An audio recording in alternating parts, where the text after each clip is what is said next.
CMRF చెక్కులు వచ్చిన వాళ్ళందరికీ కూడా సీఎంఆర్ఎఫ్ చెక్కులు ఇస్తూ అక్కడున్న రైతులని కలుస్తూ అక్కడున్న అక్కా చెల్లెలను అందరినీ కూడా కలుస్తూ వాళ్ళ సమస్యలు ఏమున్నాయని అడుగుతా ఉన్నాను. ఎట్లా సాయం చేయగలుగుతానని అడుగుతా ఉన్నాను. హుజురాబాద్ నియోజకవర్గంలో దాదాపు 106 గ్రామ పంచాయతీలున్నాయి, 60 వార్డులున్నాయి.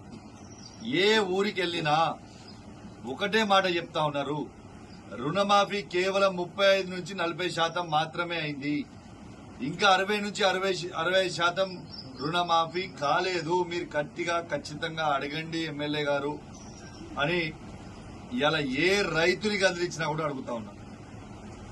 ఇలా ముఖ్యమంత్రి రేవంత్ రెడ్డి గారేమో హైదరాబాద్ లో కూర్చొని చెప్పే మాటలు ఏంటంటే మేము మొత్తం రుణమాఫీ చేసేసినామని చెప్తాం. అది పూర్తి అబద్దం, పూర్తి అవాస్తవం అని చెప్పి సందర్భంగా తెలియజేస్తాం. ఇవాళ ఖచ్చితంగా నేను డిమాండ్ చేస్తా ఉన్నాను ఈ ప్రభుత్వాన్ని, రైతులకి ఇంకా దాదాపు 60 నుంచి 65% వరకు రైతులకి ఇంకా రుణమాఫీ కాలేదు. మీరు 2 లక్షలు దాటిన వాళ్ళు ఎవరైనా ఉంటే దాని లోన్ కూడా కట్టేసుకోండి, 2 లక్షల వరకు మేము చేస్తామని కూడా మీరు చెప్పిర్రు. అట్లా కూడా చాలా మంది వెయిట్ చేస్తా ఉన్నారు కట్టి రైతులు. ఈ ప్రభుత్వాన్ని నేను డిమాండ్ చేస్తా ఉన్నాను, వెంటనే నా హుజురాబాద్ నియోజకవర్గంలో ఉన్న ప్రతి రైతుది ఖచ్చితంగా ఎలిజిబుల్ ఉన్న ప్రతి రైతు రుణమాఫీ చెయ్యాలని ఈ ప్రభుత్వాన్ని నేను డిమాండ్ చేస్తా ఉన్నాను.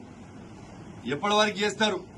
మీరే చెప్పిర్రు, ఎన్నికలు రాగానే డిసెంబర్ 9 తారీఖు వరకు నేను రుణమాఫీ చేస్తామని చెప్పింది మీరే.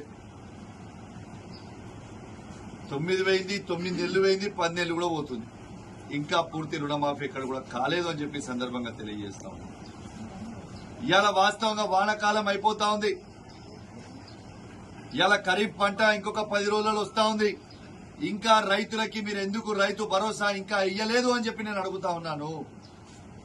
రేవంత్ రెడ్డి గారు మీరే అన్నారు కదా, ఇప్పుడు రైతు బంధు తీసుకుంటే కేవలం 5,000 వస్తాయి, రేపు నేను వచ్చిన తర్వాత 15,000 వస్తాయి అని చెప్పింది మీరే కదా. మరి ఇవాళ దాకా ఈ ఖరీఫ్ సీజన్ అయిపోతా ఉంది, ఇంకొక వారం 10 రోజులు అయితే కటింగ్ స్టార్ట్ అవుతుంది, ఇంకా ఎందుకు మీరు రైతు భరోసా ఇయ్యలేదు అని చెప్పి మేము అడుగుతా ఉన్నాం. ఇలా కనీసము ఊర్లల్లో కేసీఆర్ గారు ఉన్నప్పుడు బ్రహ్మాండమైన 24 గంటల ఫ్రీ కరెంటు ఏ రైతుకి ఇబ్బంది కాకుండా వచ్చేది. ఇలా పరిస్థితి ఏంది? ఇలా ట్రాన్స్ఫార్మర్లు కాలిపోతాయి, లైన్లు తెగిపోతాయి, కరెంట్ ఎప్పుడు పోతుందో తెలియదు, ఎప్పుడు వస్తుందో తెలియదు, రైతులు మొత్తం ఆగమాగం అవుతా ఉన్నారు. ఇది వాస్తవమా కాదా ఒక్కసారి మీరు ఆలోచన చేయండి. ఇవాళ నేను ఒక్కటే అడుగుతా ఉన్నాను, ఇలా మీరు రైతు భరోసాతో పాటు ఇలా ప్రతి మహిళకి మీరు 2,500 రూపాయలు ఇస్తామని చెప్పి అధికారంలోకి వచ్చారు. ప్రతి మహిళకి 2,500 రూపాయలు ఎప్పుడు ఇస్తారు అని చెప్పి నేను అడుగుతా ఉన్నాను. ఇలా తాతలు అవ్వలు కూడా అడుగుతా ఉన్నారు, మా పెన్షన్ ఎప్పుడు పెరుగుతుంది? రేవంత్ రెడ్డి గారు రాగానే 4,000 రూపాయల పెన్షన్ చేస్తామన్నాడు, వికలాంగులకు 6,000 రూపాయల పెన్షన్ చేస్తామన్నాడు, ఇంకా పెన్షన్ ఇస్తలేడైందని అడుగుతా ఉన్నారు. మరి 4,000 రూపాయల పెన్షన్ ఎప్పుడు చేస్తారు? వికలాంగులకి 6,000 రూపాయల పెన్షన్ ఎప్పుడు చేస్తారు అని చెప్పి నేను అడుగుతా ఉన్నాను.